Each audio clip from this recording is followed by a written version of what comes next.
Después, a ver, ¿es el caso clínico? Ah, pero, o sea, ya vamos al caso clínico, es lo único que faltaba. Sí, Doc, ahorita ya empiezan a presentar. No, no, pero entonces déjenme, a ver, a ver, leamos el caso clínico porque es el mismo. Sí pueden leerlo. A ver, ¿quién? Uno del grupo. Alberto, aquí le leo ya. Ya. Y a ver, un arquitecto de 64 años se queja de temblor en la mano izquierda en reposo que interfiere con la escritura y el dibujo. También muestra una postura encorvada, una tendencia a arrastrar la pierna izquierda cuando camina y ligera inestabilidad al girar. Aún es independiente en todas las actividades de la vida diaria. La exploración revela hipomimia, es decir, fase sin expresión, hipofonía, temblor en reposo del brazo y pierna izquierdos, ligera rigidez de todas las extremidades y alteración de los movimientos alternantes rápidos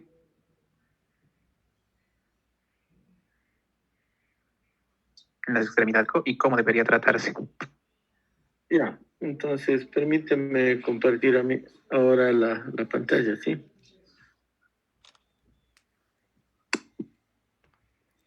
Ya. ¿Qué están viendo ahí? Ahí estamos viendo su pantalla, Doc. Ya.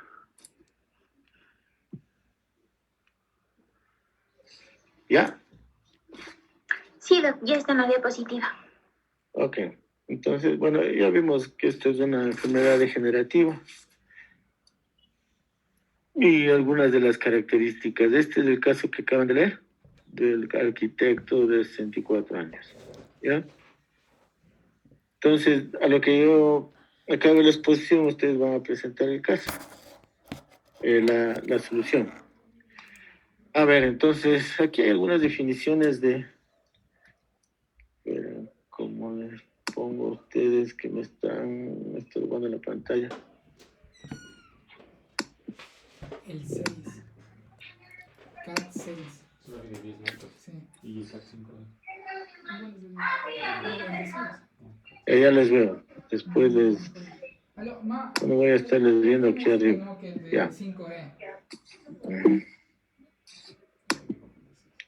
¿Qué? ¿El 5 o 6? Bueno, aquí hay algunos movimientos tan normales, las definiciones. Por ejemplo, el temblor, un movimiento oscilatorio rítmico alrededor de una articulación. Por ejemplo, el temblor durante el reposo es característico del Parkinson. En cambio, corias son sacudidas musculares involuntarias, irregulares e impredecibles en diferentes partes del cuerpo. Atetosis, movimientos lentos y con contorsión, y distonía, movimientos sostenidos, posturas anormales. Tics también son contracturas de ciertos grupos musculares esporádicos. Esto ya habíamos visto. ¿Cuáles son? El Parkinson es una enfermedad degenerativa caracterizada por rigidez, temblores y la pérdida de habilidad motora. Individuos más de 60, especialmente 65 años, son más propensos. Y los hombres tienen una prevalencia mayor que las mujeres. Aquí en la parte inferior derecha está lo que habíamos visto. El núcleo caudado y el putamen que componen en conjunto, ¿qué?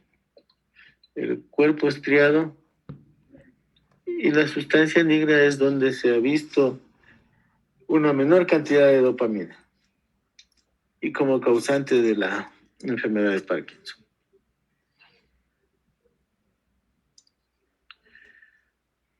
A ver, aquí vemos unas áreas funcionales del cerebro. La imagen de ustedes me...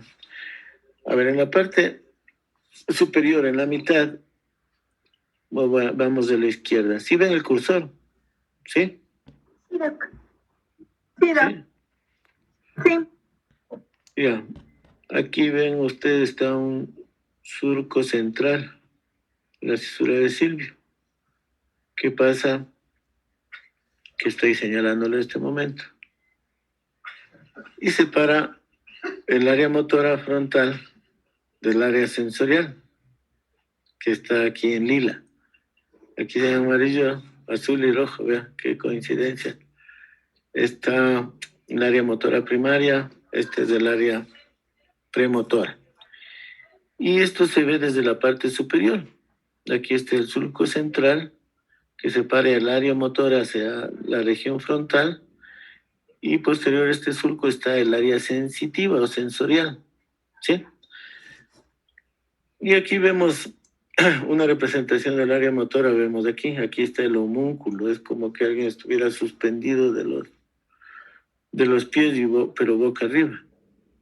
Aquí está la representación del homúnculo. Entonces, cada una de estas áreas como que rige el movimiento de una zona de nuestro cuerpo. Igual sucede en el área sensorial, ¿sí? Que está en el lado derecho. ¿Ok? Entonces hay un sistema motor cortical. Si ven aquí, vamos a irnos hacia la parte anterior del surco, ¿no es cierto? Del surco central, o de la cisura de Silvio. Entonces aquí vemos la corteza motora primaria, señalada como área 4 o M1. ¿Sí ven? ¿Sí? Entonces, ¿esto qué permite la corteza motora primaria? Ejecución de movimientos. Está organizado somatópicamente, es decir, una relación topográfica entre la superficie corporal y su representación en el sistema nervioso central, lo que habíamos visto del homúnculo invertido.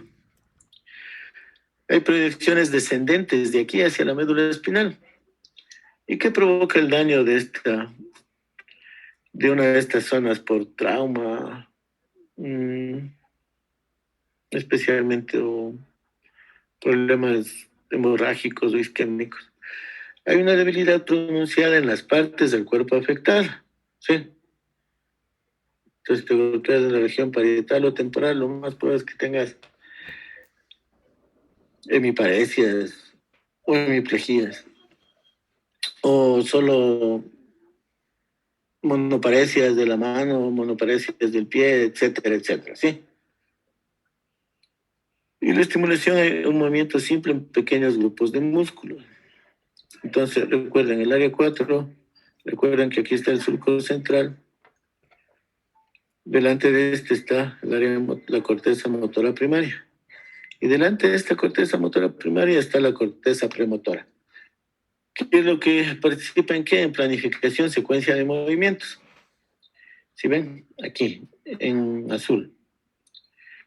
Tiene muchas proyecciones al área 4, a la corteza motora primaria, pero también proyecciones en el tracto piramidal. El daño produce déficit de la coordinación motora. Es dos regiones organizadas igual somatópicamente. Esta que se denomina SMA o dorso medial, que está involucrado en un movimiento generado internamente.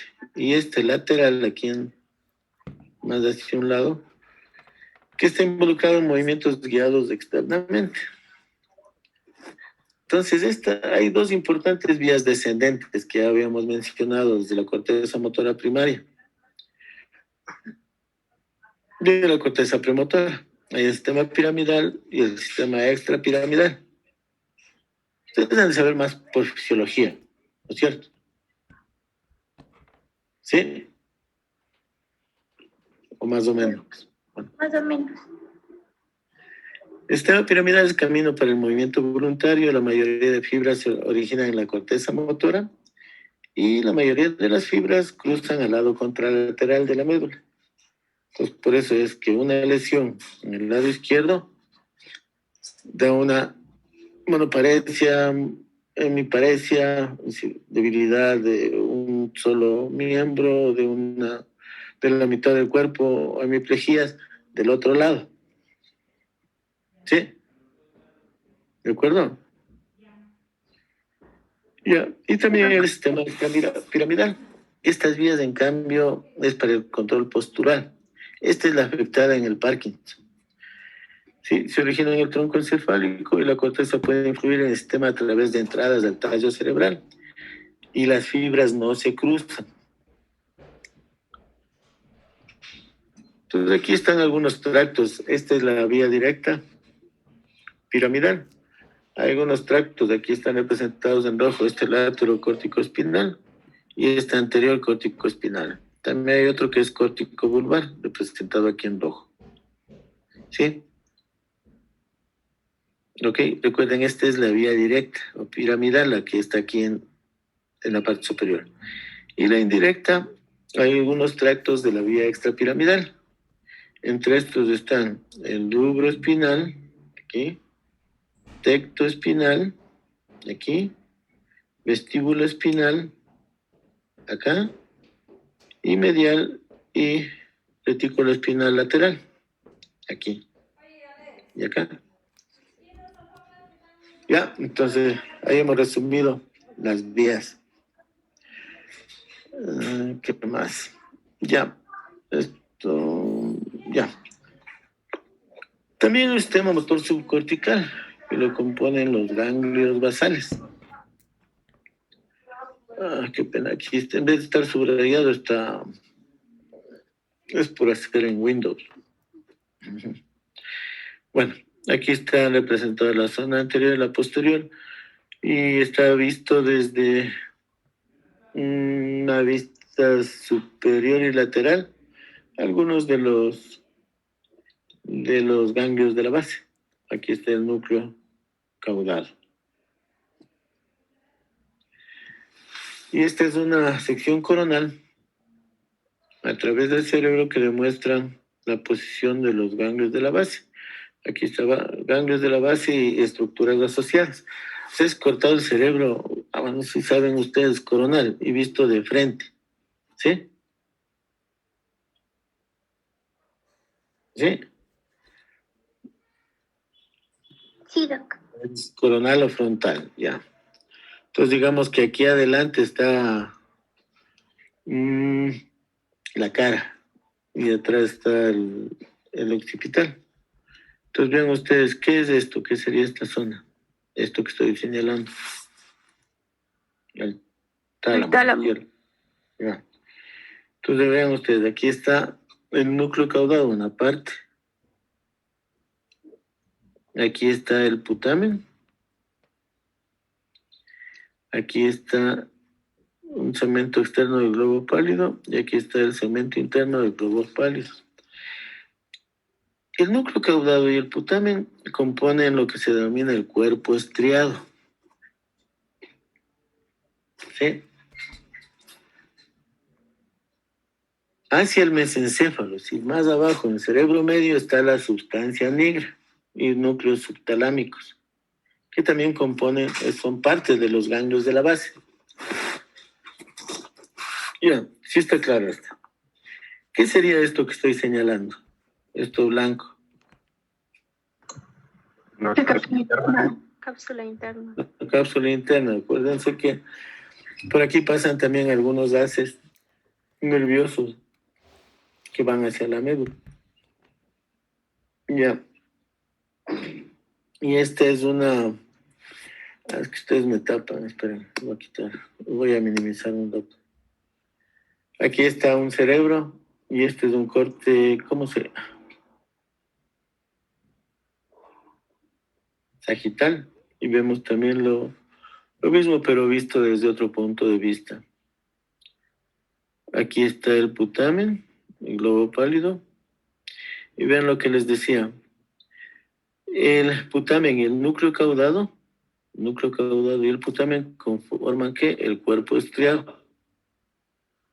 ¿Sí? Y en cambio el putamen con el globo pálido compone lo que se denomina el núcleo lentiforme. Ya, estos son los ganglios de la base, visto desde otro punto de vista. Entonces, vemos este sistema subcortical también interviene mucho en los movimientos. Ayuda a la coordinación, como mencionarles en forma simplificada. Desde la corteza van hacia los núcleos de la base o a los ganglios de la base. Desde ahí regresan a través del el centro de relevo, que es del tálamo, hacia la corteza, y después descienden por varios fascículos a la médula. Entonces, ¿qué pasa cuando este sistema motor subcortical, es decir, los ganglios de la base, resultan dañados? Puede haber temblor en reposo, asinesia o escasez de movimientos, rigidez muscular, una postura inestable y bradicinesia, es decir, lentitud de movimientos voluntarios. ¿Son características de qué enfermedad es? Parkinson. El Parkinson. Puede haber también movimientos involuntarios similares a un TIG. Bueno, hemibalismo, esto es como una otra enfermedad que es la de Huntington. Como mencionamos, las primeras efectos de daños en el ganglio de la base constituyen las características clínicas del parkinsonismo, como vemos en este gráfico. Tremor, hiponimia, una expresión facial o una facies inexpresiva sería. Temblor en reposo, rigidez, ¿qué más? Inestabilidad, bradicinesia. Pues la etiología es desconocida, se cree que hay una exposición a neurotoxinas no reconocidas. Y el estrés oxidativo, que es como el núcleo de donde se producen radicales libres durante el metabolismo de la dopamina. Y aquí está esta sustancia que se denomina MTP, N-metilfeniltetrahidropiridina, que está aquí, que provoca disfunción mitocondrial. Este se menciona que es un análogo de la meperidina, es una protoxina metabolizada por monoaminoxidasa B, un metabolito que destruye las neuronas, especialmente las dopaminérgicas de la sustancia negra. Y es posible que exista en el medio ambiente y se acumulen en los núcleos de la base y produzcan Parkinson. Son como tóxicos en el medio ambiente. Entonces, en cuanto a la fisiopatología, se menciona que solo cuando ha habido una disminución importante de la dopamina en los núcleos de la base, algunos mencionan como hasta el 80%, otros mencionan como 70% de la concentración de dopamina en los ganglios basales, producen Parkinson. Esta disminución de neuronas dopaminérgicas de la sustancia negra, ¿qué es lo que hacen estas? Normalmente inhiben eferencias de células GABAérgicas en el cuerpo estriado. Ya vamos a ver esto. Entonces aquí está una, como sintetizado, destrucción de las neuronas dopaminérgicas, depresión de los almacenamientos de dopamina, degeneración de las vías nigrostriadas dopaminérgicas. Hay un imbalance, que eso vamos a ver después, entre una función excitatoria ejercida por la acetilcolina y la inhibitoria que ejerce la dopamina en el cuerpo estriado. Ya vimos lo que compone el cuerpo estriado, ¿no es cierto? ¿Se acuerdan?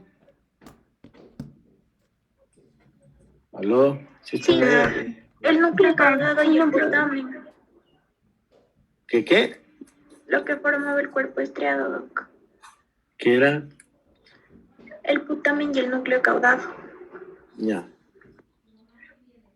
Entonces, ¿qué sucede? Hay deterioro de los tractos extrapiramidales que complejan movimientos complejos corporales, complejos. Y se produce tremor, rigidez, bradicinesia y cambios posturales. Sí está claro. Sí, doctor. Entonces aquí vemos las vías dopaminérgicas en el cerebro. Aquí está, en verde está el cuerpo estriado. En rojo está un sistema mesolímbico dopaminérgico. Y en azul está la vía o el sistema nigrostriado, que está aquí. Vean ustedes, desde la sustancia negra que se conecta con el cuerpo estriado. Esta es la vía afectada.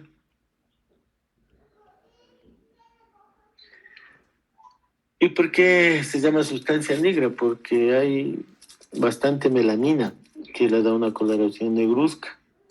Entonces aquí vemos igual el mesencéfalo.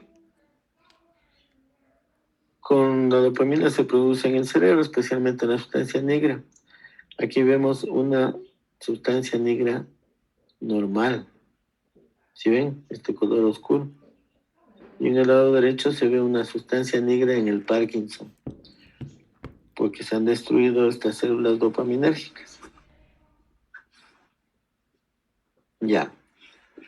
Entonces, de la dopamina hay dos familias, ¿eh? La denominada familia de receptores de 1, compuestas por los receptores de subclase o subfamilia de 1 y de 5, ¿sí? Que ejercen más bien una función excitatoria, ¿sí? Porque lo que aumentan, entonces, incrementan el AMP cíclico porque son receptores acoplados a proteínas GS, estimulantes. Aumenta el IP2, el calcio, vía IP3. Y tenemos también la familia de receptores dopaminérgicos, la denominada D2, que son más bien inhibitorias, porque disminuyen el AMP cíclico, es decir, son receptores acoplados a proteínas GI. Entonces, ¿qué es lo que favorecerá esto? Glutamato. ¿Qué favorecerán esto? Que se libere GABA. ¿Dónde se distribuyen? Este sí está en el cuerpo estriado, pero estas son principales en el cuerpo estriado, en la sustancia negra. Y vean ustedes, aquí está la localización de los receptores dopaminérgicos en el cerebro de acuerdo a las familias. ¿Sí? Es lo mismo que está mencionado aquí, está representado gráficamente acá. Entonces, aquí tenemos putamen, aquí tenemos algunos de los ganglios de la base también.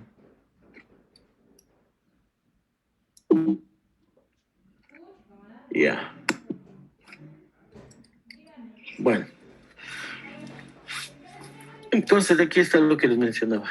Aquí está en la parte superior lo que sucede. Normalmente hay una actividad balanceada de la vía directa e indirecta. ¿Sí? Aquí en la parte superior al lado derecho. Me estorban las imágenes. Ya. Y en el lado izquierdo está representado la corteza motora. Las vías en azul están las excitatorias y en negro están las inhibitorias. Aquí está el putamen, aquí está el globo pálido, aquí están las vías indirectas y aquí está la sustancia negra. Y aquí está el centro de relevo, que es el tálamo. Entonces, como les decía, para simplificar un poco esto, es como que la corteza envía la corteza motora, ¿no? Una orden que va hasta los ganglios de la base, esto va al centro de relevo, que es el tálamo, y del tálamo regresa a la corteza motora más coordinado, y de esto se va a la médula espinal. ¿Sí? Por vías directas o indirectas. Vamos a ir a este lado derecho. Aquí está lo que se da normalmente, una actividad balanceada de las vías directas e indirectas. Aquí está representado el putamen con algunos receptores dopaminérgicos de 1 y de 2. Ya. Y aquí está también la acetilcolina. Esto entrecortado significa que hay una inhibición, y esto en líneas continuas una estimulación. ¿Qué sucede normalmente? La vía directa, cuando se estimulan o estos receptores son como activados, favorecen el movimiento. Y cuando estos receptores de 2, la vía indirecta, es activada, estos receptores se inhibe el movimiento. Entonces, esto sucede normalmente. Pero ¿qué sucede en la enfermedad de Parkinson? La vía directa es inhibida y la vía indirecta es activada, lo cual conduce a reducir el movimiento. Entonces, ¿qué es lo que sucede? La vía directa está inhibida, está intercortada. Por eso, ¿se acuerdan lo que hacía normalmente? Facilitaba el movimiento. Entonces, la actividad se reduce debido a la pérdida de la estimulación de los receptores de uno. Por lo tanto, el movimiento es inhibido. ¿Ya? En cambio, la vía indirecta es activada. ¿Sí? Entonces, la actividad se incrementa debido a la liberación de la inhibición de receptores dopamina 2 o de la familia 2, y por lo tanto el movimiento también es inhibido. Entonces, ¿qué habrá? Esta bradicinesia. Ya. Entonces, en resumen, esto es para hacerles más simplificar las cosas. Normalmente hay neurotransmisores en equilibrio. La dopamina, que es inhibitoria, el principal neurotransmisor del movimiento, en equilibrio con la acetilcolina, que es excitatoria. ¿Sí? Esto es normalmente. ¿Pero qué pasa en el Parkinson? Hay desequilibrio en los neurotransmisores. Deterioro de las células nerviosas dopaminérgicas, que implica pérdida de dopamina y un desequilibrio de los neurotransmisores. Se pierde dopamina y lo que prevalece son los receptores de acetilcolina. ¿Ya? Lo mismo que está aquí representado. ¿De acuerdo? En el Parkinson se pierden la actividad de los receptores de dopamina y lo que predomina es la acetilcolina. Aquí está, algunos mencionan que el Parkinson tiene varias fases. El temblor de la mano puede ser, no solo hay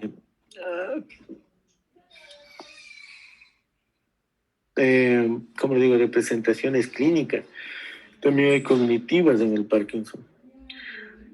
Entonces, el temblor de la mano es una manifestación temprana del parkinsonismo. Puede desaparecer porque es más bien un temblor en reposo y desaparece cuando quieres hacer alguna actividad. Hay dificultad para realizar funciones como abotonarse la camisa. En la primera fase hay una afección unilateral, rostro inexpresivo, posición semiflexionada con presencia de temblor, y el paciente se inclina hacia el lado no afectado. En la fase 2 ya hay una afectación bilateral con presencia de los primeros cambios postulares, paso lento, arrastrando los pies.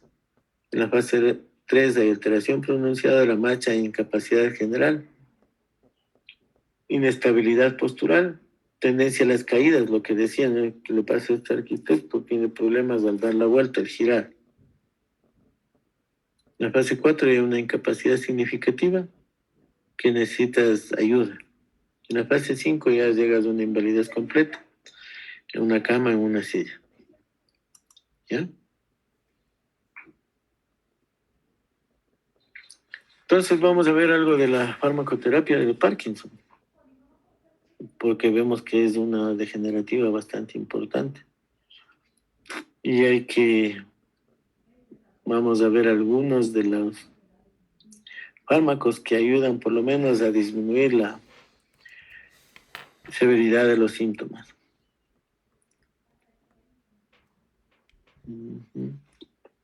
Aquí vemos una clasificación de los antiparkinsonianos. Aquí vemos agentes anticolinérgicos. Aquí me tapa, pero debe decir aquí viperidén. ¿Sí? Sí. Bueno, aquí debe decir eso. ¿Sí dice eso? Bueno. Sí. Tenemos antihistamínicos, fenotiacinas también, antihistamínicos como clorfenoxamina. No sé si como ustedes vemos los antihistamínicos también. Permítame un ratito, ahorita reviso. No, solo... Si no vieron en cuarto es que vemos en quinto. ¿Vieron en cuarto? Bueno, ya.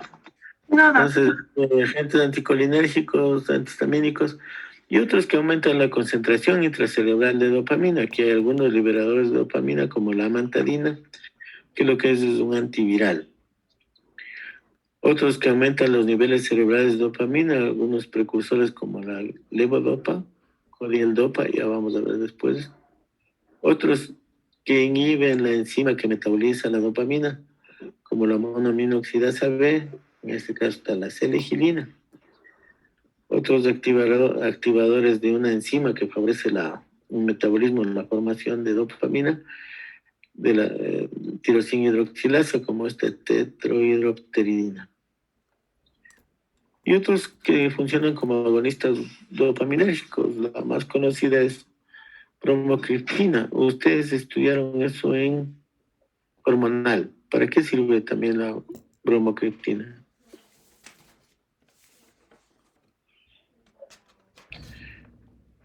Cinco, cuatro, tres, dos, uno, cero. Para la Reducir la secreción. por la epidemia, doc. ¿Ya? ¿Para qué más?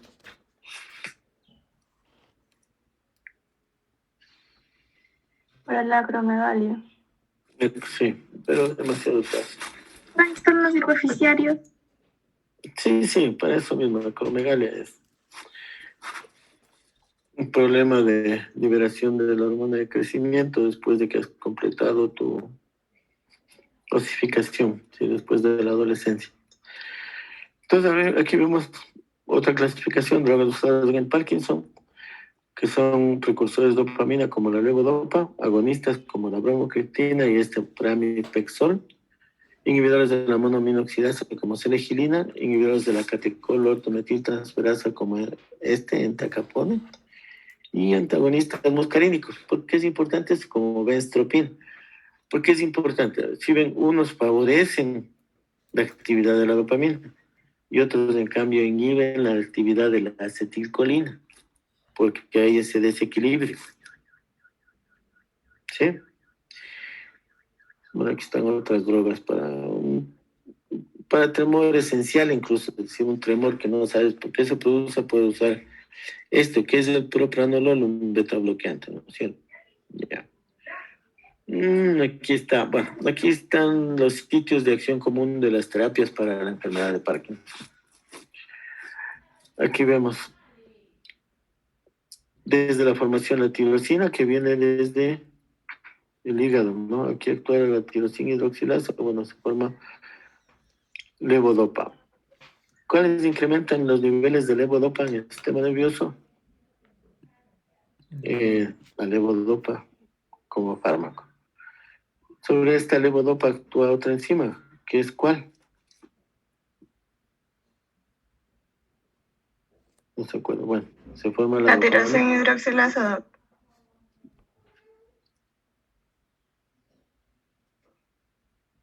¿Cuál dijiste? La tirosina hidroxilasa. Ya vamos a ver después. Bueno, se forma dopamina. En esta forma, la dopamina se puede almacenar en vesículas, que son después liberadas. Bueno, aquí está una droga que inhibe la monoaminoxidasa, que es la que metaboliza la dopamina.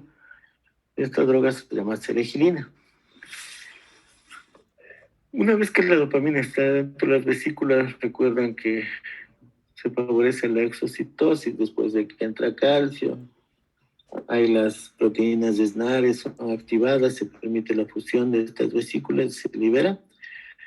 La amantadina, que es un antiviral, puede estimular la liberación de la dopamina y también inhibir su reutilización o su recaptación.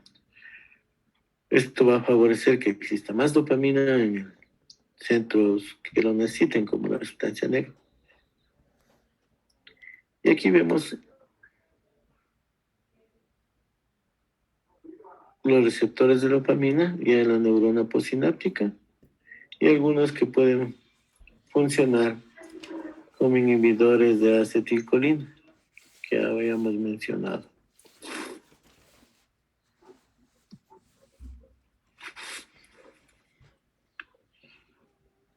Bueno, A ver, ¿por qué no era la tirosina hidroxilasa? Porque sobre la tirosina actúa la tirosina hidroxilasa. ¿Para formar qué? Espérense, yo hice una en... Espera un momento. Lo que pasa es que yo hice una en... ¿Cómo te digo? En la Mac. Porque si no en la Windows se ve así. Esperen un momento. Si ya vuelvo a conectarme hasta poner la otra exposición. ¿De acuerdo? Ya, Doc. ¿Sí? Ya, Sí, ya, Doc. ya, ya.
Hola. Sí, doctor, aquí estamos. Hola, ¿qué tal? Permíteme compartir la pantalla entonces. Sí está habilitado, doc. Ya.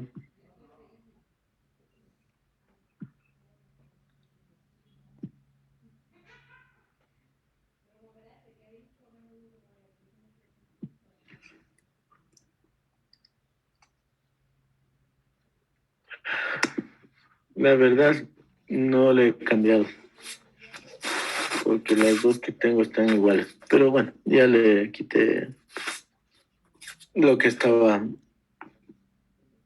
cubierto.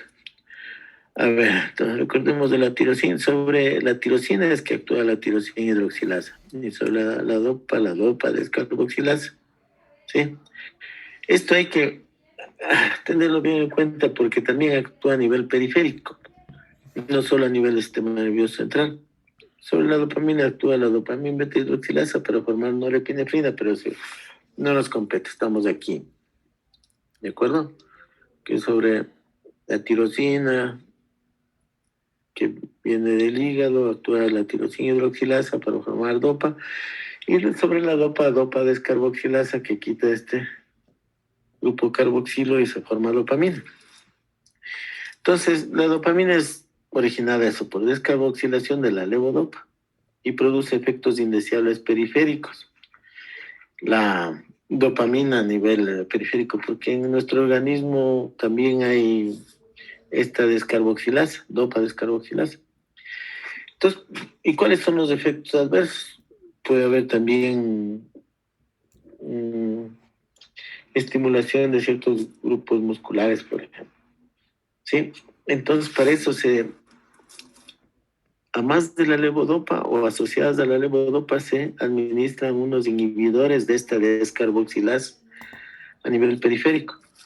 Recuerden esto a nivel periférico. Entonces, se les administra carbidopa y benseracida. Entonces, cuando se une la levodopa más un inhibidor, tienen un nombre genérico que es codieldopa. ¿Sí? ¿Ok?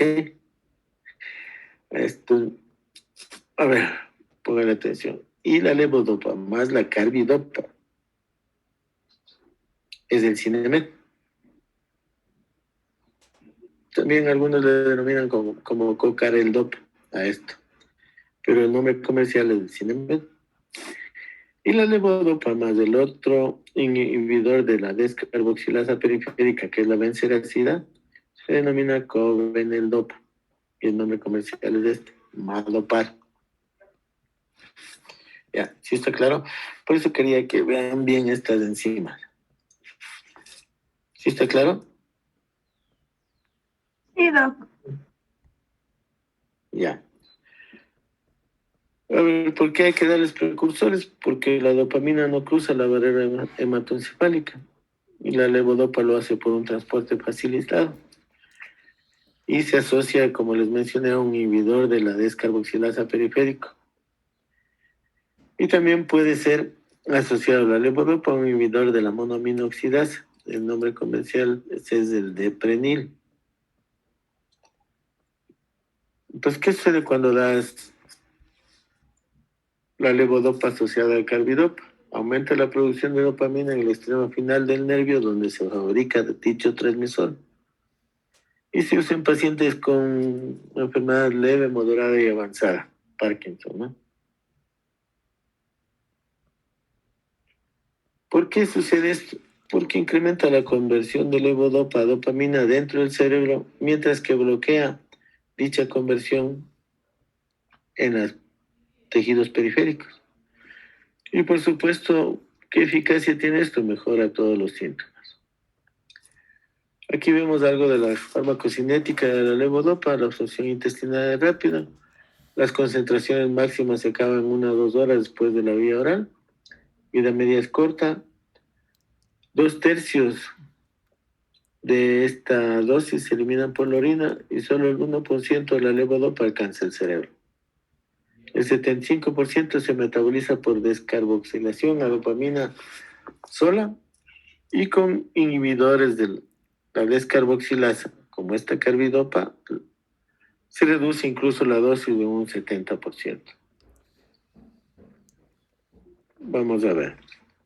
A ver, está un poco más clara. Si das levodopa sola, espérate, ya, aquí está la dosis de levodopa.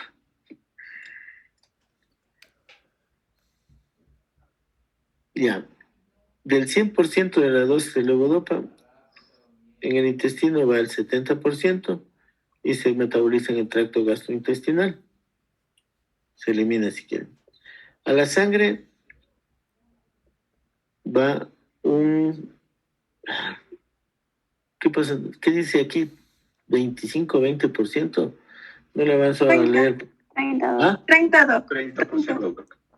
Entonces, el 30% va a la sangre y de ese 30% solo el 1% alcanza el cerebro. El restante 27% o 29% va a los tejidos periféricos y produce toxicidad. ¿Ok? Entonces aquí está la levodopa sola. ¿Sí? En cambio aquí está cuando le asocias levodopa con carbidopa. ¿Sí? De la dosis que ha administrado el 100%, vean ustedes, ya al tracto gastrointestinal no va el 70, sino el 40%. Se incrementa la cantidad que va a la sangre, ya no es el 70, sino el 80%. Y a los tejidos periféricos, si bien es cierto, el 50% para provocar toxicidad, pero este 50% de 80. Y el 10%, es decir, aumenta la cantidad de levodopa que alcanza el sistema nervioso central. ¿Ok? Entonces consigues que, primero que alcance más niveles de levodopa en el sistema nervioso central, cuando le asocias levodopa con carbidopa. Y se inhibe también el metabolismo a nivel periférico, entonces da menos toxicidad periférica. Aquí vemos, esto es en la periferia, separado por, si quieren, la barrera hematoencefálica, y aquí está el cerebro. Esta es la levodopa que vas a administrar. Y vean, levodopa, sobre esta actúa la carboxilasa periférica para producir dopamina. ¿Cómo puedes bloquear esta metabolización? Puedes bloquear esta enzima, inhibidor de carboxilasa como carbidopa, y evitas que se metabolice a dopamina a nivel periférico. También puedes administrar otro tipo de fármacos que evitan que también a nivel periférico la levodopa tome otro camino, que es la metabolización por la catecolortometiltransferasa.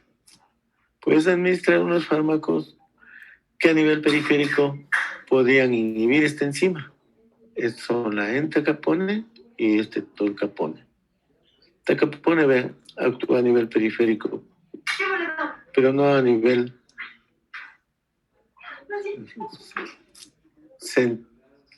el tolcapone sí actúa a nivel central. Una vez que la cantidad de levodopa atraviesa la barrera hematoencefálica, esta dopamina igual puede ser metabolizada por la monoaminoxidasa B. Entonces, ¿qué fármacos vas a administrar? Unos que inhiban la monoaminoxidasa, como la C-legilina y la irasagilina. A ver, si no administras estos fármacos, la dopamina, producción de la monoaminoxidasa, va a dar estos metabolitos, que es el dopago, el ácido dihidroxifenilacético. Y si inhibes, ya no se van a producir. La dopamina también puede tomar otra vía, que es la catecolortometiltransferasa, o la COMT. para formar 3-metoxitiramina. ¿Qué puedes hacer para evitar eso? Para que exista más levodopa disponible en el sistema nervioso central, utilizar este que es un inhibidor de la COMT, que es el tolcapone.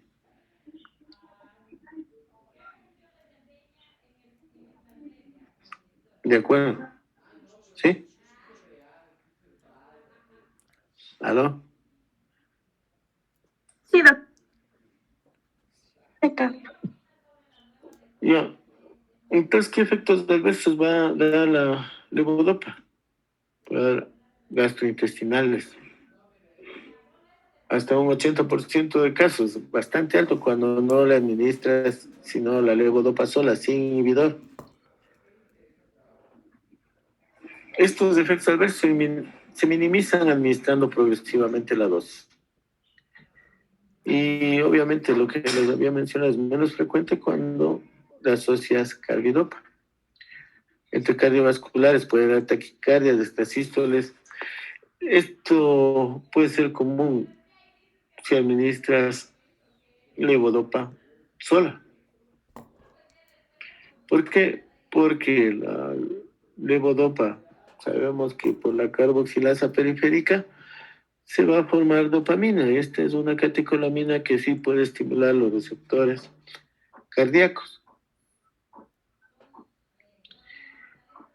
Y discinesia se produce en un 80% de pacientes que utilizan la levodopa en condiciones o a largo plazo.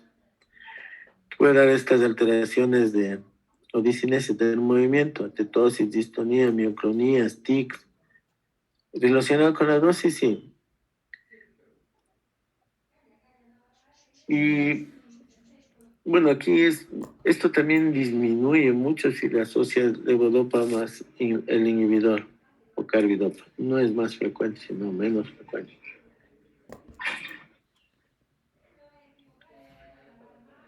Puede haber también efectos adversos conductuales, sí, depresión, ansiedad, insomnio, confusión, delirio y alucinaciones. En este caso sí es más frecuente cuando utilizas levodopa más un inhibidor, porque te da más problemas a nivel del sistema nervioso central. Tratamiento es disminuir o suspender la medicación o utilizar antipsicóticos útiles en estos casos. La clozapina puede ser uno de ellos. Y fluctuaciones en la respuesta, que es un mecanismo no conocido en ocasiones relacionadas con el horario de ingestión, conocidas como reacciones por desaparición del efecto acinesia. A ver, se menciona que las proteínas interfieren mucho en la absorción de la levodopa. Por eso deberías administrarlo en un horario que no sea con las comidas o que esté lejos de ello. Otros que no son relacionados con el horario es ese fenómeno de activación o desactivación. Desactivación es como que te quitaran el enchufe y se quedan quietos, con acinesia notoria, y alternan con periodos de activación, una movilidad mejorada, pero con alteraciones del movimiento. El tratamiento consiste en administrar dosis más frecuentes y menores, o agregar un agonista de dopamina como la bromocriptina.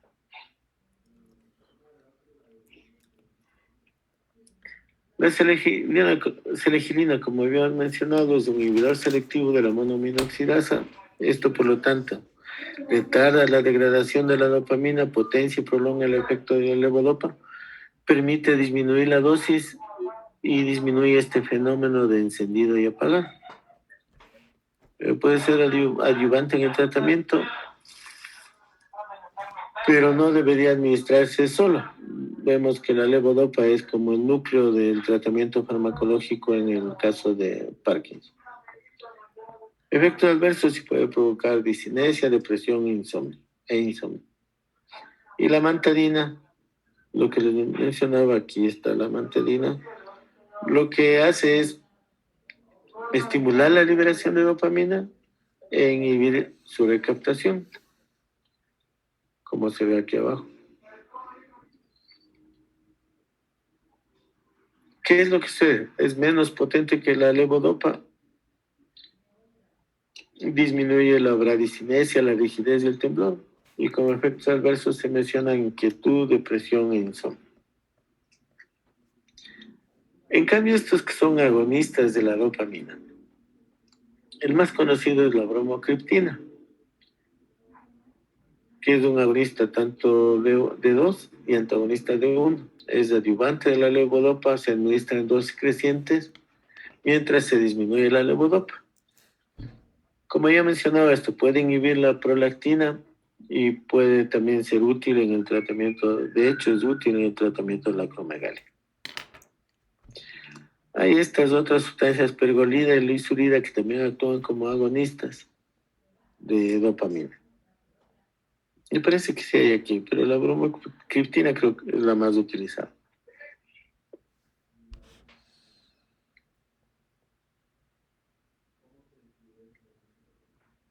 Mm.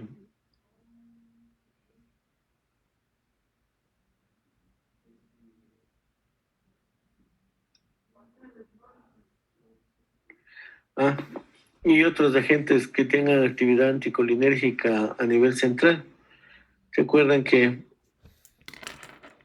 este desequilibrio de células de dopamina favorece que o hace que prevalezca la actividad anticolinérgica. Entonces hay mucha actividad anticolinérgica que podría presentar estos efectos adversos como rigidez. Y por ejemplo, para eso se usan fármacos que inhiben esta actividad o que actúan como anticolinérgicos a nivel central.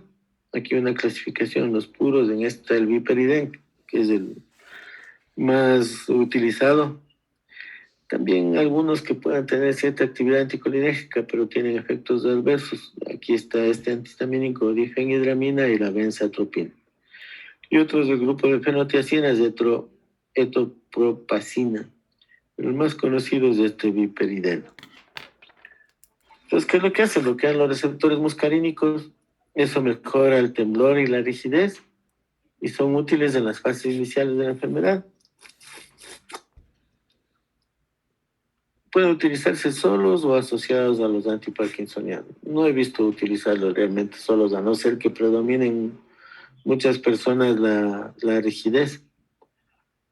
Y es más útil en Parkinson iatrogénico.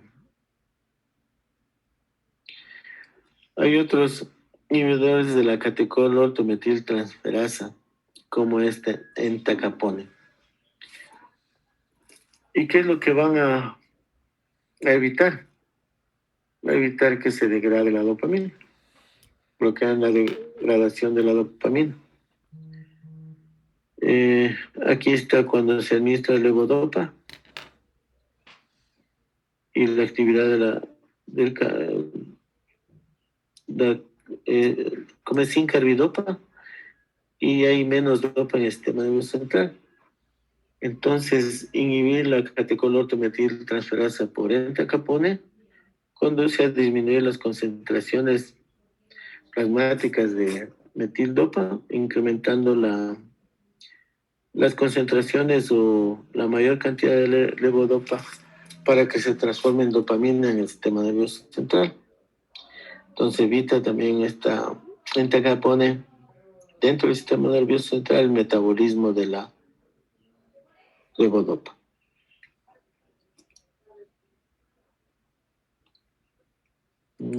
Plasticidad, eso no. Hay unos relajantes musculares como el baclofeno, pero muy pocas veces he visto que puedan ser utilizados para estos fines. Hay una lista selectiva de medicamentos antiparkinsonianos con los efectos adversos. La levodopa lo que puede provocar es discinesias, depresión, insomnio, cambios en el ánimo y gastrointestinales. Los agonistas de la dopamina, algo similar a los de la levodopa. Y selegilina, básicamente insomnio, un síndrome parecido a la serotonina. Los inhibidores de la catecol-ortometiltransferasa como entacapone y trocapone, problemas gastrointestinales, discinesias, alteraciones del sueño, una coloración naranja de la orina y puede dar hepatotoxicidad a largo plazo, especialmente con el tolcapón. La amantadina, alucinaciones, depresión. Y esto es importante. El lívido reticular es como, ¿cómo le explico? Como que en la cara se formara una red, ¿sí? Como- bueno, una red, como que apareciera algo parecido a una red en la cara, se llama lívidos reticulares. Esto se produce por la amantadina. Y en los bloqueadores de los receptores muscarínicos, como el viperidén, prociclidina también puede utilizar, pero esto es el más utilizado, el viperidén, da boca seca, visión borrosa, midriasis, retención urinaria, somnolencia, confusión y pueden dar alucinaciones. Mecanismo de acción. Hola, buenas tardes.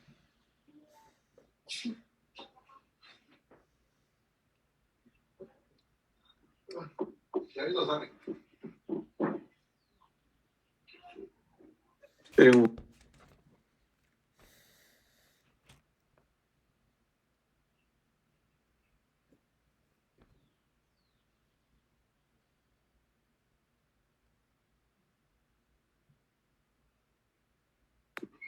ya, en este gráfico podemos ver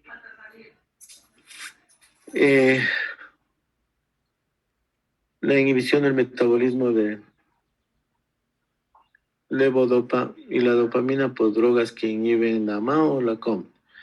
Aquí vemos receptores de dopamina. Esto como manera de resumen de lo que hemos mencionado. Aquí están receptores de dopamina. A ver, vamos por partes. Esta es de la barrera hematoencefálica. Esta es la periferia. ¿Sí? Y esto, después de atravesar la barrera hematoencefálica, es del cerebro. Entonces aquí vamos a administrar levodopa. Sí, que como ya sabemos, una parte de la levodopa se queda en la sangre y da toxicidad periférica. Porque cuando es metabolizado por la dopa del carboxilasa, por ejemplo, se produce dopamina y da efectos adversos. Taquicardia, arritmias, etc. Entonces, la carbidopa, ¿qué es lo que hace? Inhibe esta dopa de carboxilasa para evitar que se sintetice a nivel periférico a dopamina. Esta misma levodopa puede tomar otro camino a través de la COM y formar los metabolitos que habíamos mencionado. El entacapone y el torcapone pueden inhibir la catecolortometiltransferasa a nivel periférico. ¿Ya? Y también evitar que sucedan efectos adversos. Esta levodopa, la cantidad que atraviesa el sistema nervioso central, como vimos, el porcentaje es mínimo. Con dopa de carboxilasa podría aumentar hasta 3% o incluso más. Aquí, la levodopa va a sufrir un metabolismo por esta dopa del carboxilasa y se va a formar dopamina, que es en último caso lo que queremos. Pero esta dopamina en el sistema nervioso central puede ser metabolizada por la monoaminoxidasa para formar metabolitos inactivos. ¿Qué hacemos? Utilizando inhibidores de la monoaminoxidasa como selegilina y raceclina, que exista más dopamina. Igual, si utilizamos medicamentos que inhiban la COMT, que es otra vía metabólica de la dopamina, puede ser útil para que existan niveles más altos de dopamina. ¿Cuál droga es esta? El tolcapone. ¿Ok? Y si queremos que se estimulen mucho más los receptores dopaminérgicos, podríamos usar ciertos agonistas de la dopamina que van a activar estos receptores. Por ejemplo, pramipexol, ropinirole, bromocriptina.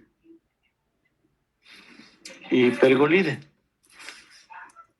¿De acuerdo? Este es el resumen de lo que hemos mencionado hasta ahora. ¿Sí? Sí, doc. A ver, déjenme ver. Bueno, esto es un algoritmo. Ahora sí, ustedes van a hacer la exposición de qué concluyeron, qué le van a administrar a este paciente. Entonces, voy a dejar de compartir la pantalla para que ustedes presenten y después me permiten presenten la descripción o la selección del medicamento P. ¿Sí? Y después me devuelven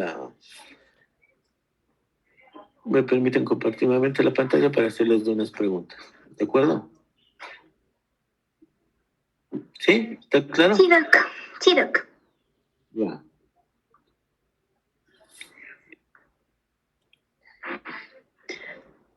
Chicos, ya pueden compartir la presentación, porfis.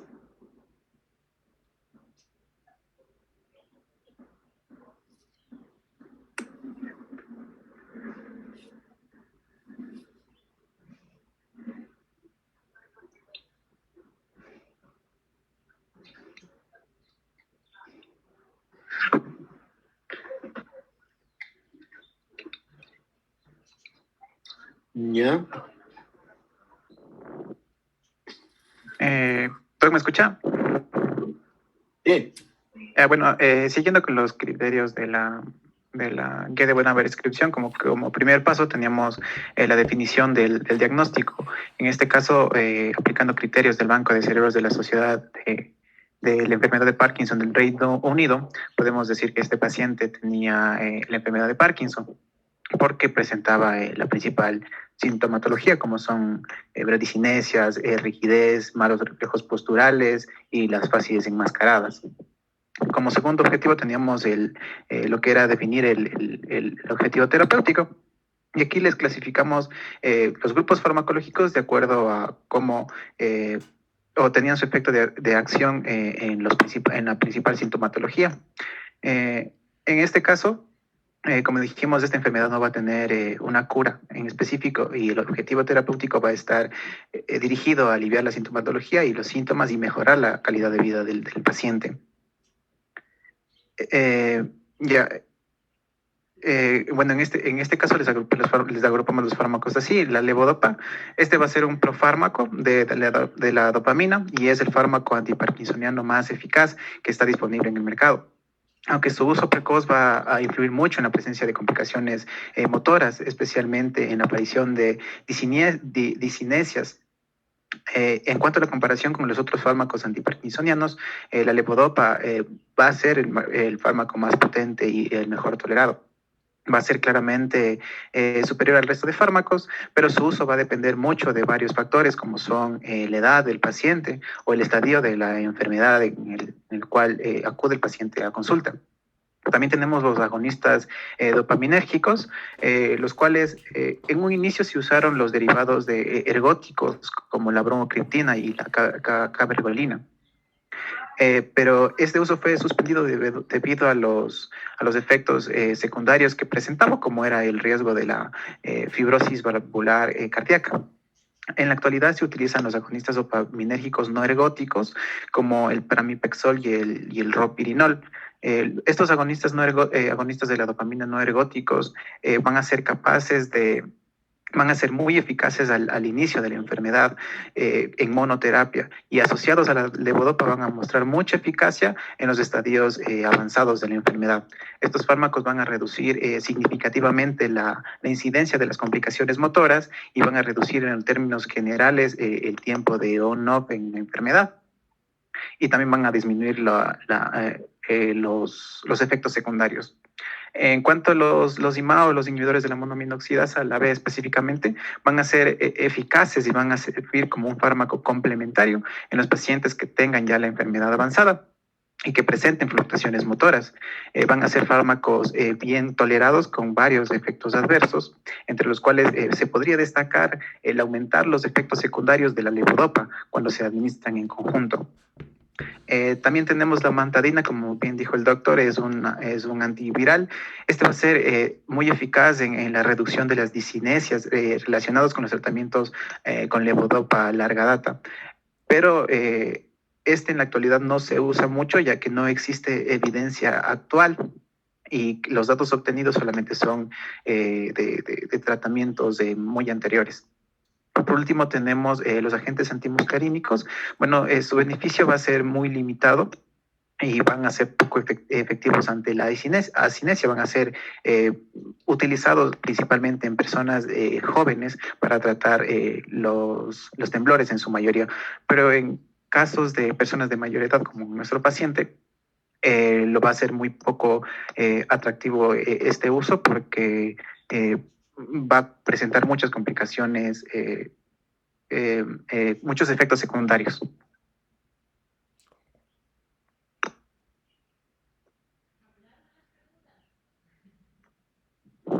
Pásale, Chuso. Ya, habíamos establecido los grupos farmacológicos, Doc. No sé si habría que recalcar aún más lo que ya ha expuesto usted, no sé.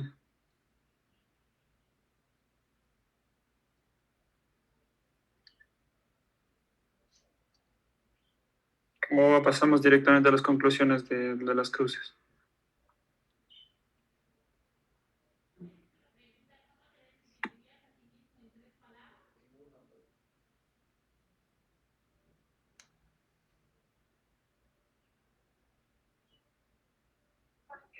A ver, sí. Sí, Doc, le preguntaba si es que habría, o sea, podríamos resaltar algunos puntos de cada uno de los grupos o pasamos directamente a las conclusiones con las cruces, de cuáles deberíamos Algo que no se haya mencionado y que crean o que crean que hay que resaltar. Pueden Ya, ya lo que habíamos consultado es que tanto el grupo de la levodopa y sus combinaciones, como son la carbidopa o la entacapona, son los más eficaces y logran mejorar todos los síntomas. Sin embargo, están asociados a varios aspectos tóxicos como malestares gastrointestinales, arritmias, discinesias, y no es utilizado siempre como primer medicamento debido a las fluctuaciones que da este medicamento. Por lo que también podría ser una alternativa, pásale, Josu,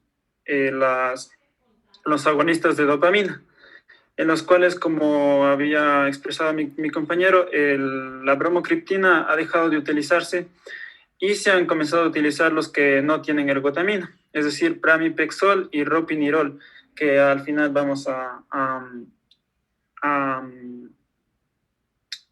a hacer una diferenciación entre ellos.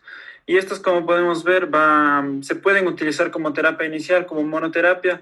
Sin embargo, en etapas o en fases futuras de la enfermedad se pueden combinar para que tengan una eficacia aún mayor. Pásale ellos. Ya, pásale a las cruces, por favor. Ya.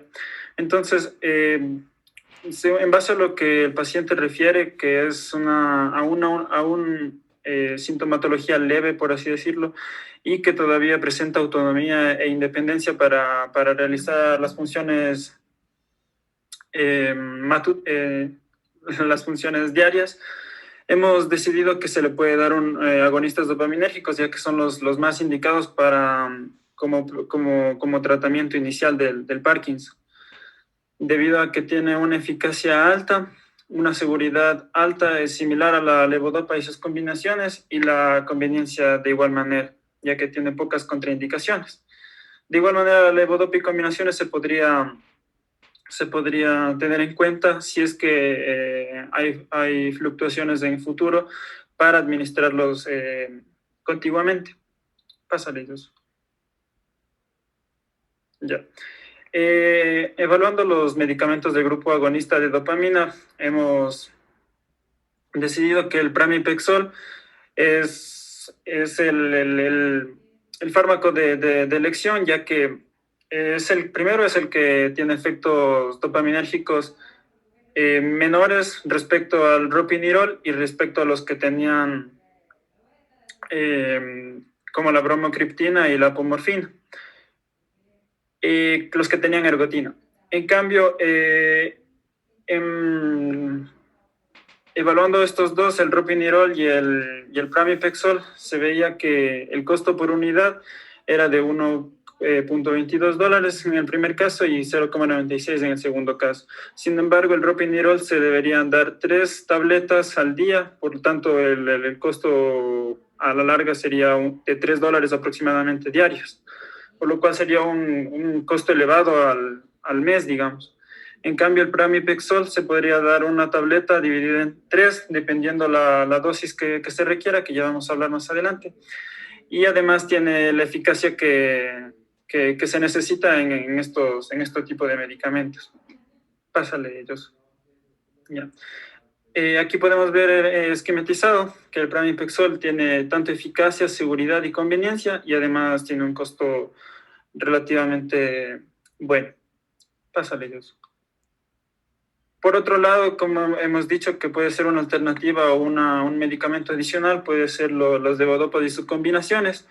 Como vimos, se debe siempre administrar la levodopa junto a carbidopa o junto a entacapona, ya que son inhibidores de, de la descomposición de levodopa periféricamente. Entonces, estos, a igual manera, tienen la levodopa más carbidopa tiene un costo de 50 céntimos y la levodopa tiene un costo, más entacapona tiene un costo de 1,33. En este caso, escogeríamos la levodopa o junto a la carbidopa, ya que a pesar de que sería mejor con la entacapona, el precio es sumamente mucho más alto y a la larga sería mucho más costoso. Y además se podría dar la levodopa y carbidopa y dar un seguimiento adecuado para valorar los niveles plasmáticos de la levodopa y ver cómo sigue el paciente, ya que Una pregunta, yo no estoy seguro si solo pueden ser tratados con agonistas de dopaminérgicos antes que con levodopa. Así está previsto. Sí, Doc, eso también me causó un poco de confusión porque, por ejemplo, hay algunos videos en los que expresa el caso y ahí, por ejemplo, prefiere la levodopa y sus combinaciones. Pero en el caso de Katsun, en cambio, prefiere los agonistas de dopamina en monoterapia, cuando es una fase inicial. Vamos a buscar si hay algún RST, es decir, un estudio randomizado controlado, que compare agonistas dopaminérgicos versus levodopa versus precursores. ¿Sí? Ya, busquen a ver si eso es factible, ¿sí? Y ahí le ponemos las fases. ¿Cómo? Las fases también, porque creo que influye bastante la fase en la que se dependiendo de las fases, este era leve moderado, digamos, ¿sí? Sí. Ok, porque yo creo que ya en las avanzadas, en las fases avanzadas, obviamente será levodopa. Pero sí me llama la atención darle solo agonistas. Habría que preguntarle a un neurólogo, pero busquen a ver si hay alguna evidencia al respecto. Entonces, al final, ¿qué le dieron? ¿Solo el agonista? Sí, al final le daríamos el agonista y evaluaríamos el seguimiento. A ver, tienen que escribir la receta, ¿cómo? Sí, eso está. O sea, consultamos cómo sería la receta y el tratamiento inicial sería de 0,375 miligramos al día, esta administrada en 3 dosis. Y luego se incrementaría de 5 a 7 días si es que es necesario. Incluso la respuesta de Katsun decía que cuando es, por ejemplo, solo un leve tremor de la mano, no es necesario instituir la medicación. Sin embargo, si es que ya el paciente refiere molestias con la sintomatología, se debe iniciar el tratamiento. Y ese es el esquema. Prácticamente se debería dar un seguimiento y dar un incremento adicional hasta un máximo de 4,5 miligramos por día. En el caso de la del pramipexol. Sí. Uh-huh. Y en caso de la levodopa más carbidopa, que se llama Cinemet, se daría de igual manera en dosis pequeñas. Ustedes, a ver, el ejercicio sería, a ver, que el que escogen ustedes sea ese, no alternativa, sino escogen el medicamento P, que es el mejor, por eficacia, seguridad, conveniencia y costo. Claro, Mi pero pector, lo que pasa es que no sé, la verdad, si sea buena idea, porque no, habría que preguntarles o buscar evidencia al respecto. ¿Ya? Doc, ya, Sí. en una guía clínica de manejo del Parkinson española del 2019 recomendaba el uso de los agonistas de dopamina como primer medicamento, como primer fármaco, primera opción. Después Ah, recomendaba ya la combinación. ¿Así? Ajá. Ah, sí, está bien. Presentan esa guía clínica. ¿De qué años? Del 2019, si quiere le puedo mandar el link por aquí. No, presentan la próxima. A ver, es que hay algunos que son de España, pero son de Virgen del Rocío, por decirles algo, como que fuera de Tabacundo, por decirles algo, sí. Ya.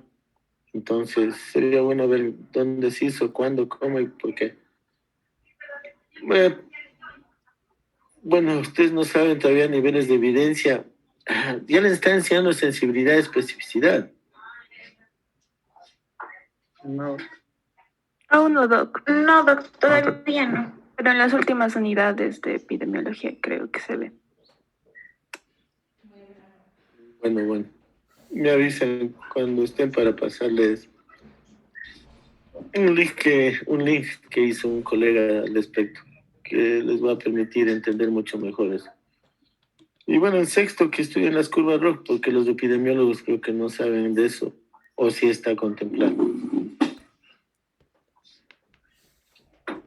De la curva ROC, preguntarle a un epidemiólogo, ¿no? Ya, doc. ¿Qué es? ¿Ya? Si les enseñan sensibilidad y especificidad, deberían enseñarles la curva ROC también. Bueno, entonces cogieron el pranipexol. Ya, la próxima presentan un resumen de esa guía clínica, ¿ok? Ya, doc. Las guías clínicas tienen que ser bien valoradas. Creo que el Prisma es como un checklist, a ver si está bien hecho. Bueno, después de aprender eso.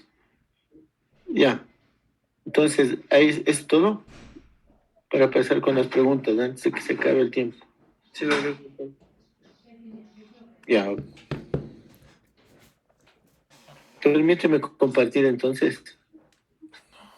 Sí puede Doc, compartir, doc. Doc, Sí, disculpe, dime. ¿puedo compartirle el algoritmo en el que vimos eso también? A ver, eh, claro, comparte. A ver, veamos qué decían los autores de esta. A ver, aquí dice la relación de tenor.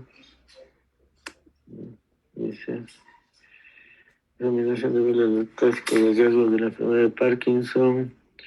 Una asometría de las anormalidades. El pronóstico es que los síntomas podrían generalizarse con el tiempo. El tratamiento farmacológico podría envolver un agonista de dopamina, pero puede no necesitarse instaurar ahora, a menos que el paciente esté alterado por estos síntomas. ¿Sí? También. Ya. A ver, compártenos tú.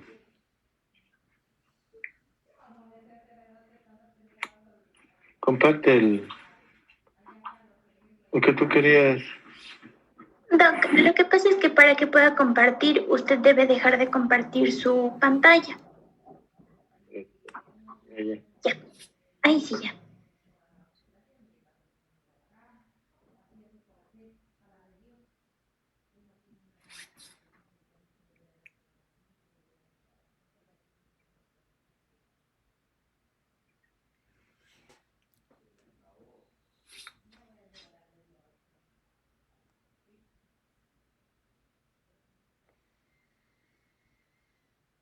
en fase inicial.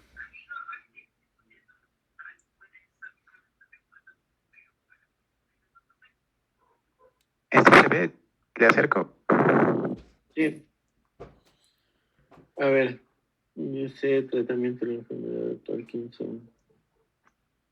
Hasta incluso por la edad A también. ver, solo si hay repercusión, a ver, si no hay ninguna repercusión funcional o es leve, inhibidores de la monoaminoxidasa anticolinérgicos, dice Mantadino. Y si es moderada grave, el paciente tenía 64 años, primero un agonista dopaminérgico, y después levodopa. Y de 65 a 70 años, primero levodopa. ¿Es solo la edad o qué? O si es a la izquierda moderada y a la derecha grave. Debe ser así. Ah, sí, porque la misma edad tiene. Ah, ya. Sí, aquí dice agonista dopaminérgico. Y después levodopa. Y si es grave, levodopa y agonista dopaminérgico. Bueno. Ok, ya. Permíteme compartir la pantalla. Ya lo- Pero la referencia no está puesta ahí. Eso es lo que falta. Cuando dice de qué revista, dónde, cuándo. Ya. Ya, ¿me permitiste compartir? Sí, supongo que está Ya, compartido ¿qué ven ahí? su pantalla. Su pantalla, Doc. Ya. Entonces vamos a hacer las preguntas. ¿Está? Sí, sí, tranquilo. Ya hecho. A ver, esto ya vimos. A ver, ¿quién quiere ayudarnos a la traducción? Bueno, que esto no. Un hombre de 66 años que es diagnosticado con enfermedad de Parkinson idiopática ha iniciado un tratamiento, una terapia con levodopa y carbidopa. Aquí se pregunta cuáles son causas de los síntomas de la enfermedad de Parkinson idiopática.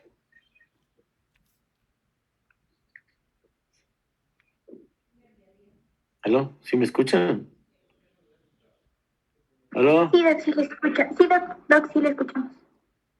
Entonces, ¿cuál es la causa de los síntomas de la enfermedad de Parkinson idiopática? La degeneración de las neuronas productoras de dopamina, de la sustancia negra. Ya.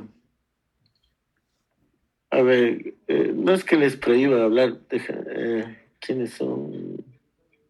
Gabriel, No, Anthony y Kevin, Doc. ellos están prohibidos de actuar, no están Sí, prohibidos. Doc. No, Ah, y Maite también. Maite. A ver, ¿quién es? Anthony, Gabriel Anthony, Gabriel, Kevin y Maite. y del otro grupo, es de tu grupo. ¿Y del No, otro? Anthony, Gabriel y Kevin son de mi grupo. Y del paralelo 10 es Maite, que también es de las que más participa. Solo Maite es del otro grupo. Y solo Me una parece mujer que es sí, de- Doc, no sé. de hombre. Francisco Ramírez y Giselle Siliquinga también saben participar Sí, no. bastante. Ok. Necesitamos que participen más los demás. ¿Sí? ¿Sí me escuchan? Sí, Doc. A ver, el mecanismo de acción de la levodopa.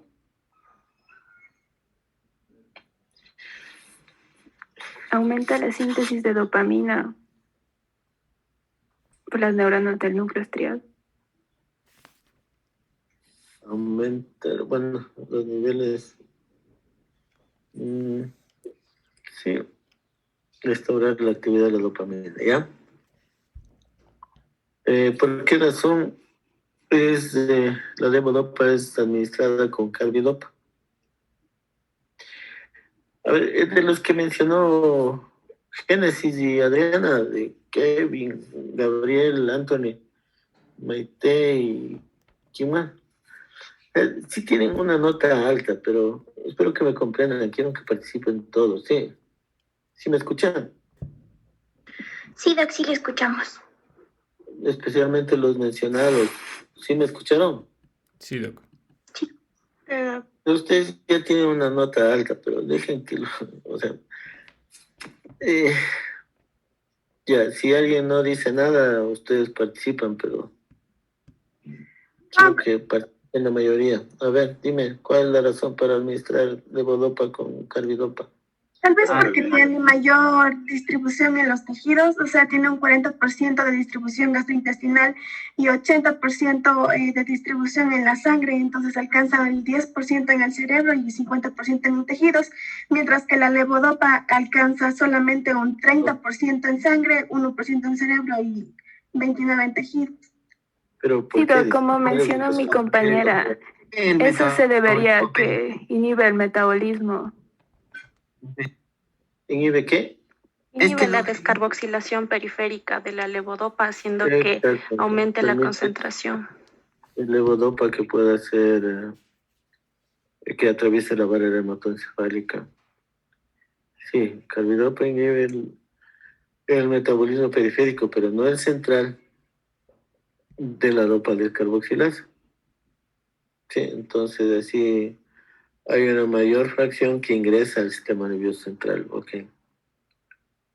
O sea, evita que la dopa se descarboxile periféricamente y se forme dopamina a nivel periférico. Ya.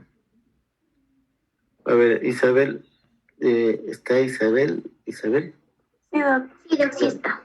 Que nos ayudes a traducir esto que viene, por favor. A ver, es una lista, ¿es solo verdadero o falso? Y tú, Adriana y Génesis van a poner verdadero o falso, ¿sí? Ya, Doc. Ok, y después vemos las respuestas. Ya. Ya. Primero, en la enfermedad de Parkinson hay una cantidad normalmente baja de la actividad dopaminérgica y un aumento de la actividad GABAérgica, glutamaérgica y colinérgica. Contesten. ¿Verdadero o falso? Así nomás, solo eso. Verdadero. No sé, ¿me estás preguntando? Yo quería que contesten nomás. A ver, dice, es que solo hay dos alternativas, verdadero o falso. 5, 4, 3. Verdadero. Verdadero. Pone verdadero, ya. La segunda. Ya.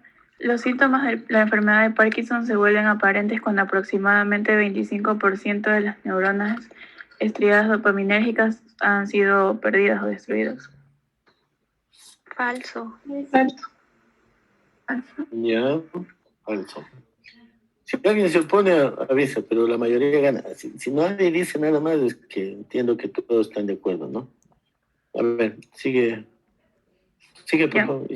Los receptores de los antagonistas del receptor de glutamato están siendo investigados para el uso en la enfermedad del Parkinson.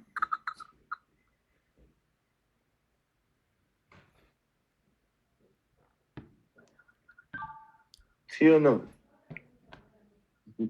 No les mencioné, pero sí creo que está en el libro, ya. ¿Sí o no?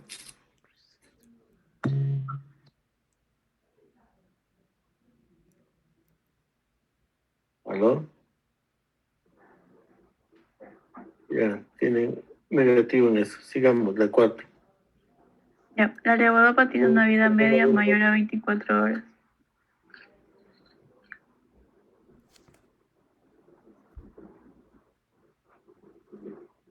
Falso. Falso. Ya. Sigamos. Ya. El tratamiento con levodopa puede inducir discinesias y on-off, fluctuaciones on-off. Funciones de apagado, lo que decía. Encendido y apagado. Apagado es como que te quedes quieto, desconectado. A ver. Verdadero. Verdadero. Verdadero. Ya. Sí. En etapas tempranas de la enfermedad del Parkinson, el receptor de los agonistas del receptor de la dopamina, ropirola, es tan efectivo como la levodopa.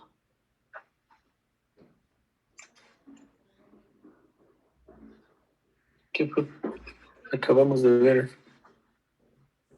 5, 4, 3, 2, Verdadero. Verdadero. Ok. Sigue. Las 7. Los fármacos antimuscarínicos como el triexilfenidil tienen una baja incidencia de efectos adversos. Falso, doc. Ya. La 8. Ya. El pramipexol es La un 8 no va porque acabamos de ver eso. Bueno. A ver, léelo nomás. Ya. El pramipexol es un agonista potente en los receptores de dopamina D3.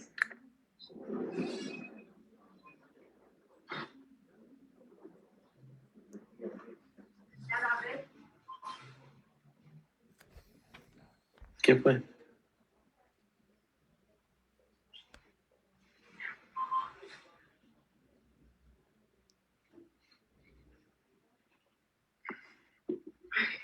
Verdadero. Verdadero. Bueno, verá. Sí, sigue, por favor. Ya. Algunos de los desórdenes en el movimiento de la enfermedad del Parkinson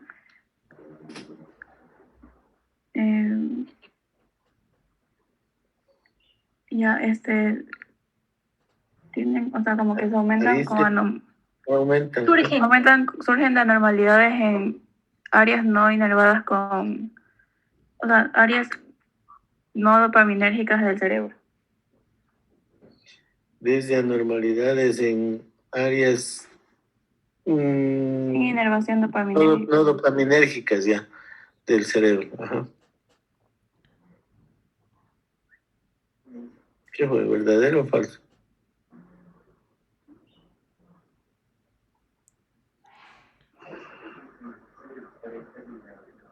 ¿Ah? ¿Aló?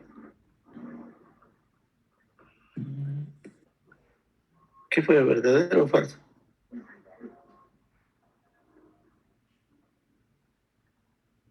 Cinco, 4, 3, 2, 1, 0. Verdadero. Verdadero.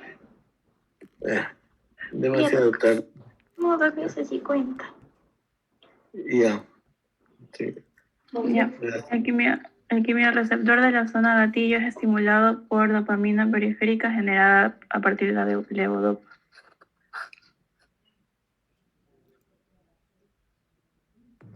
Verdadero. Ya, verdadero.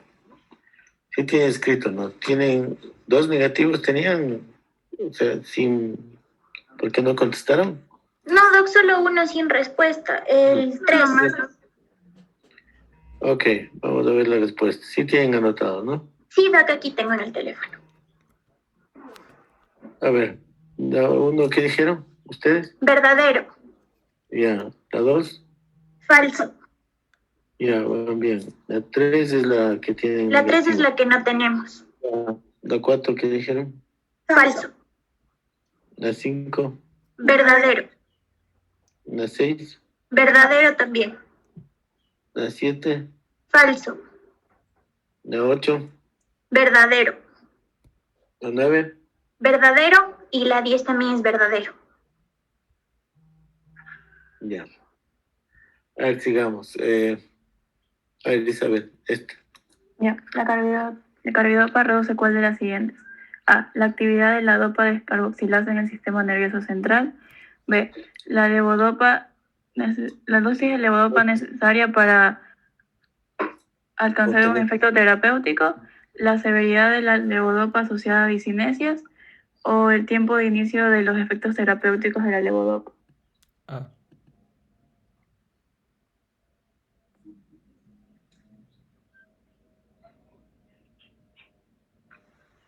A ver, 5, 4, 3. La A, doc. La Sí. A. Sí, Doc, la B. Esto vale 5. La B. No, Doc, por ahí dice. C, doc. Pena, no sé. Pero les acabo de decir que es a nivel periférico. Estas tienen 5 negativos. O no vimos en ¿Qué vimos? Sí les leí que la carbidopa actúa a nivel periférico. Porque no actúa en el sistema nervioso central. ¿Sí? Sigamos. Isabel. Ya. ¿Cuál de las siguientes es un efecto adverso limitante más común de la levodopa? Depresión, discinesia, náusea o hipotensión ortostática. La B. Y la demasiado. ¿Cuál? La B. Ya. En Tacapón, en IBE, ¿cuál de los siguientes? Los receptores de dopamina D2, la COMT, la monoaminoxidasa B o los receptores colinérgicos muscarínicos. La B. La B. A ver, doc. Ya. A ver. Bueno, en honor al tiempo, ahí nos vamos a quedar. ¿Sí? Esperen, Sí. esperen. ¿Qué horas son? 10 para las 4. Nos vamos a pasar un poco a ver qué más. A ver, veamos.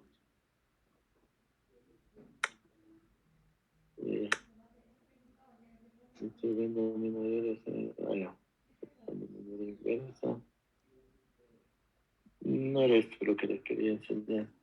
Bueno, ya deberían comenzar a ver por cuál van a votar.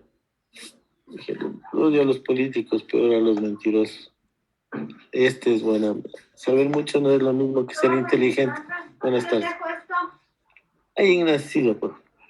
A ver, ¿cómo es? Saber mucho no es lo mismo que ser inteligente. La inteligencia, ahí, acá está. En la estación. Disculpen. A ver, saber mucho no es lo mismo que ser inteligente. La inteligencia no es solo información, sino también juicio para manejarlo. Ok. Esperemos que sean juiciosos. Que no crean a cualquier bobo. Ojalá no regrese una época que realmente se inventaron la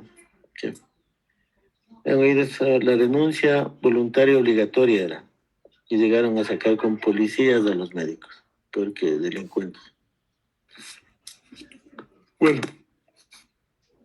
ya nos vemos. Espero que no regrese esta década. Gracias, Doc. Hasta mañana. Doc, una preguntita. En cuanto al tema de antipsicóticos, del grupo de antipsicóticos, debe también hablar sobre el manejo de emergencias psiquiátricas. Que hagan, una exposición general de eso o con alguna emergencia psiquiátrica en específico. Doc. ¿Quién no presenta un caso así de emergencia psiquiátrica? Sí, un Ya, Doc. paciente con... No se me ocurre. Sí hemos visto algunos, pero lo que pasa es que no llegan. A ver, algunos que tienen esquizofrenia es porque no han tomado la medicación. Lo que es crisis de ansiedad, pocos síndromes. Bueno, busquen ustedes un caso. No se Ya, me Doc. ocurre esto. Doc, y no se Dime. olvide de enviarme el caso de anestésicos, por favor, de anestésicos locales. Ya. A Ya. ver. De anestésicos locales, sí. Sí, Ya. Doc. Pero ahorita no puedo, a lo que llegue. No se preocupe, Doc. Igual en la noche ya le escribo por si A acaso. las 8 de la noche, sí. Me Ya, envías Doc. un mensaje. Ok. Ya. Ya, pasen bien. Nos vemos. Ya, hasta mañana, Doc. Gracias. ¿Alguna pregunta cierto al respecto? ¿Está claro? ¿Aló? Sí, Doc, sí quedó claro. Ya, ok, ya nos vemos. Chao. Ya. Hasta luego, Doc. Gracias.